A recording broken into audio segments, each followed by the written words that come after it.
The violin is a perfect instrument, the perfect gateway for the music that you feel to go and be translated into the audience.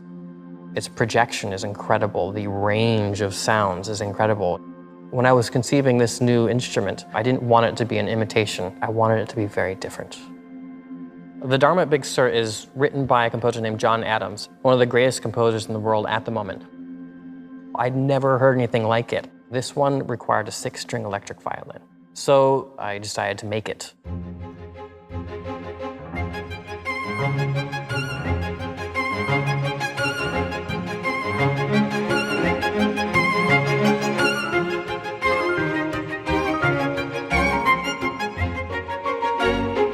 When a student walks into a library, they're searching for something.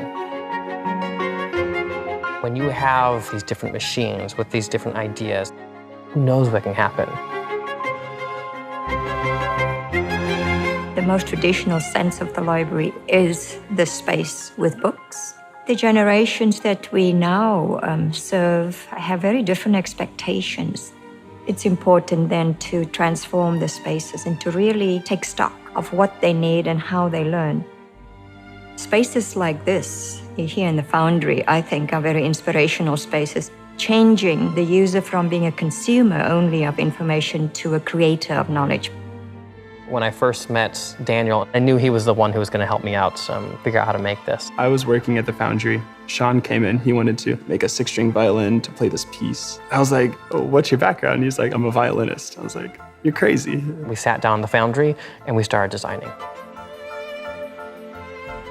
I wanted someone to take this project past just a violin. And Rebecca, she's been the sculpting artist.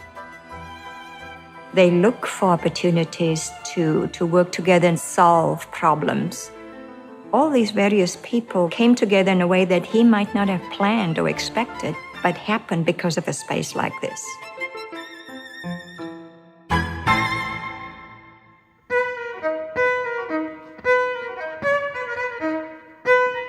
I made it. And I can feel that when I hold it. I can feel that it's been made. And I can feel Daniel's hard work. And I can feel Rebecca's hard work that's gone into this instrument. So I feel like I'm not even playing a violin anymore. It's something different.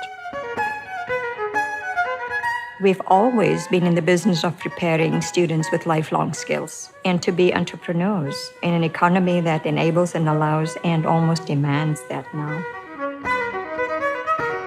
This, I feel, is a piece of art. My whole idea of what the music world can look like, what my career is going to look like, has changed drastically. Without access to the Foundry, none of this would have happened. I could not have done this without UT. Every generation refreshes our thinking about what library should be. And if we don't do that, I think we will become irrelevant. Students graduate into an economy of imagination, and that makes the profession as well as library such an exciting place to be as we rethink what it is we need to be for the next generation.